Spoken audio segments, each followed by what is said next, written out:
Chapter 23 of the story is jam-packed with events.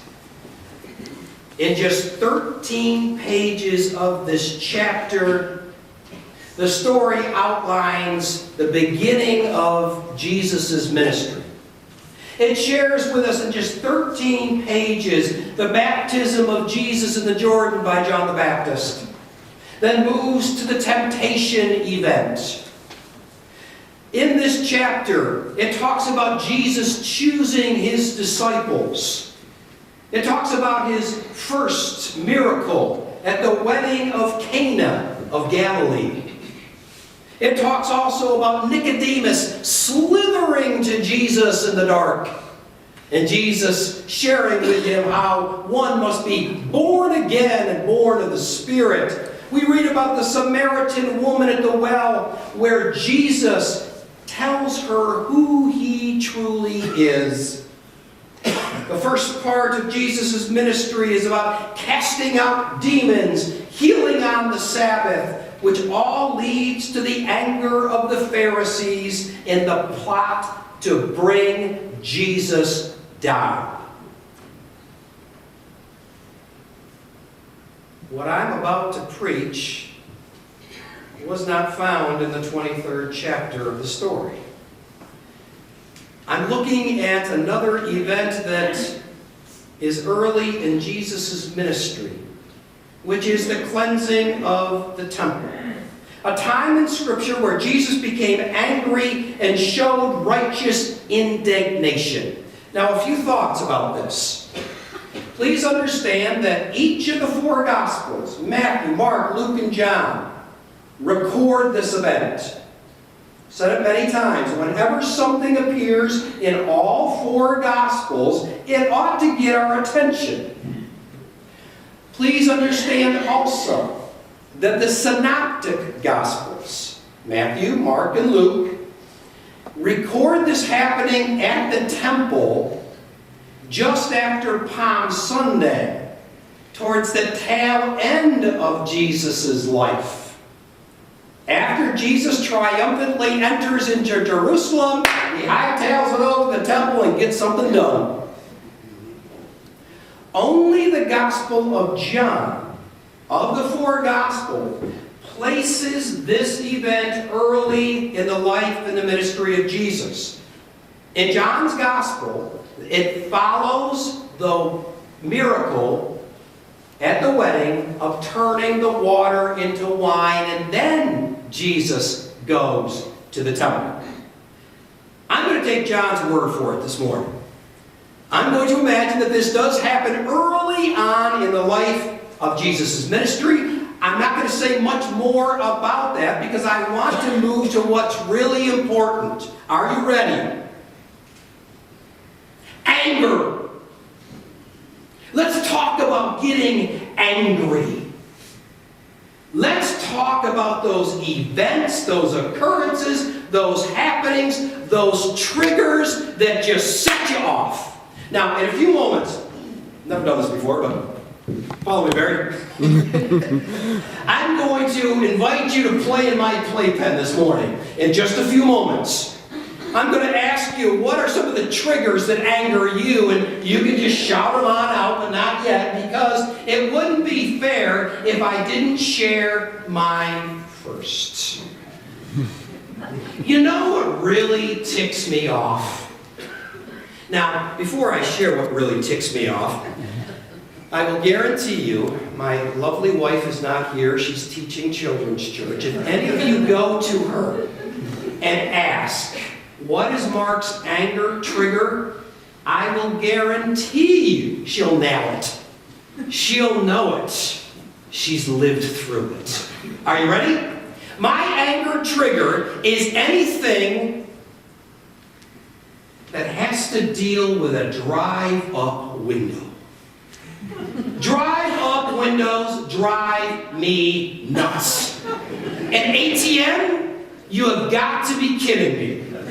I now, as a matter of fact, my wife will not go to the bank with me in the car if we are making a stop to the bank. I did, a few weeks ago, deposit one single check That ATM asked me 11 questions for one check. I got to question number 10, stuck the check in just like you're supposed to, and spit it back out to me and said, this transaction has failed. Oh, really? You want to come out and talk about that? Now, what's even worse than ATMs, don't get me started on this next one. We don't do it often. We do it when we're crunched for time, when we just got to grab something real quick to eat, is going to those silly drive-through things at McDonald's or Burger King. Hello, can I take your order, please? And I hear like every third word. They never get the order right. You open the bag and it's not even your order. That infuriates me. As a matter of fact, my kids, when they were older and wiser, I think dumber, would want me to stop at McDonald's drive-thru just to see me get mad. They weren't hungry. They just wanted to see me mad. So let me ask, real quick, what are some of your anger triggers? What are those things in your life that get you angry? Just yell them out. Play in my playpen for a moment. What gets you mad? Slow drivers. Slow drivers. What else? Time Warner. Telephone. Time Warner. What else gets you mad? President Obama. President Obama. Okay, what up? Hey, choir. Are you guys mad at anything? What is it, tailgaters? The Steelers. Forgive you, son. Anything else get you mad? What is phone what? Phone trees. Common Core.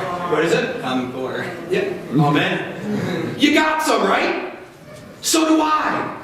I've got some anger triggers, those things that just tick me off. But you know, here's the good news. So did Jesus. So did Jesus. What angered him is when he saw the trivializing of faith. In the temple event, it was a trivializing of faith. What was happening in the court of the Gentiles, in that place away from where everyone else was going, it was turning into a circus, a flea market, a carnival-type atmosphere. It made it impossible for the Gentiles to truly worship. They were being squeezed out, just like Jesus was squeezed out, until God made it right at the resurrection. Last week I gave you a little phrase, and I hope it haunted you. Don't miss Jesus. Said it 24 times. Well, here's another phrase for this week. Be angry, but don't sin. Be angry, but do not sin. I base this thought on several inherent truths, and the first is this. Anger is not a sin. I grew up thinking it was. Anger is not a sin. And I base that on understanding who Jesus was. We are taught that Jesus was sinless and perfect in every way, truly divine, truly human, but he got angry. Which means anger is not a sin. Anger is not a sin. In and of itself, it's an emotion, a response to certain stimuli that occur in our environment. Let me read Ephesians 4, 26 and 27 with the Message translation. I love this translation. It says this. Go ahead and be angry. You do well to be angry, but don't use your anger as fuel for revenge. And don't stay angry. Don't go to bed angry. Don't give the devil that kind of foothold in your life. Even the Psalms in the 4th chapter say this. In your anger do not sin. When you are on your beds, search your hearts and be silent. Anger is not a sin. However, comma. However, there is inappropriate anger. Those forms and fashions of expressing and acting out our anger emotion. There are forms of inappropriate anger. The first of those is inward anger, where we never deal with our anger and we just kind of stuff it down, where all kinds of abnormalities such as depression and ulcers emerge. Life, for so many of us, is a constant rehearsing of inward anger. I struggle with that. You know those times that you're going about your day, everything seems to be going well, and all of a sudden, out of nowhere, something hits you. Something reminds you of a past anger, and then your heart rate gets up, you start sweating, and you're going, oh my God, where'd that come from? And you dwell on it for about 5 to 10 minutes, and then you finally suppress it, and you go on with your day. That's inappropriate anger. That anger that goes inward. But there's also inappropriate anger when our anger is displaced, spewed, regurgitated upon others. Ever have that happen? I forgot this story. I gotta take a little side story here. I forgot this story. I read it many, many years ago about displaced anger. It's the story, true story, of Mickey Mantle and Billy Martin. Some of you know that they were Yankees, played for the New York Yankees. Billy Martin was also a manager for many teams. Got kicked out of more baseball games than any other manager in Major League Baseball. He had a short fuse. If I would have asked him about his anger triggers, we would leave here at 3. And it's a true story of Mickey Mantle and Billy Martin in the off-season going on a hunting trip. Mickey Mantle had a friend of his that always allowed him to hunt on his land. And so Mickey Mantle and Billy Martin got in the car. They traveled to Mickey Mantle's friend's house, his place. They stopped the car in the driveway, and Mickey said to Billy, I'll be back in a minute. I just want to make sure everything's okay so we can go hunt.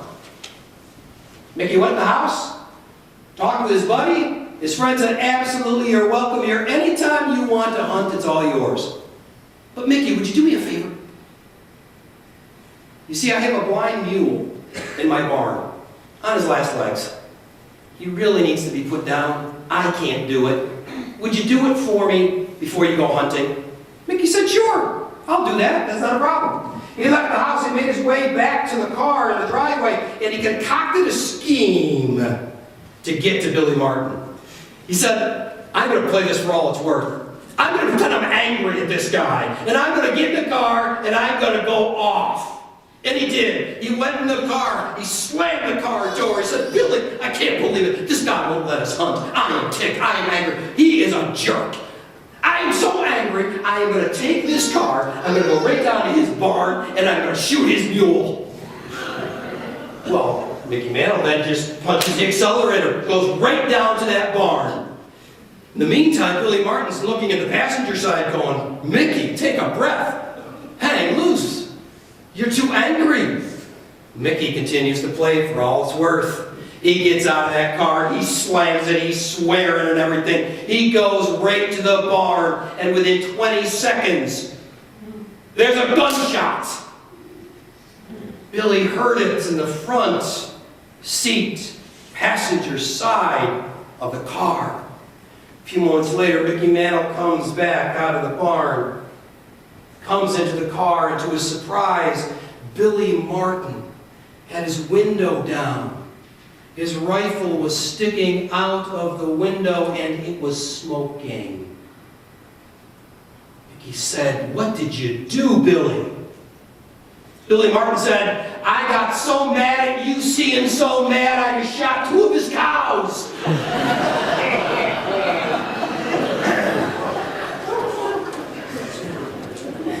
True story. Can we agree that is displaced anger? How many times, though, in our lives do we displace our anger? But you know, when it comes to anger, I am always amazed in my life and in our lives what we don't get angry about. I'm amazed at what we don't get angry about in our lives. Aristotle once wrote these prophetic words: anyone can become angry. That is easy. But to be angry with the right person, to the right degree, at the right time, for the right purpose, and in the right way, that's difficult. Jesus' anger was not a pet peeve. It wasn't anger over a drive-up window at McDonald's, but rather an anger that rose out of injustice, disrespect, apathy, those things that were contrary to God's creative purpose. I came across a wonderful, wonderful phrase this week. It said, we Christians should have a cross-eyed anger. Not cross-eyed anger. A cross-eyed anger. I want you to think about that for a moment.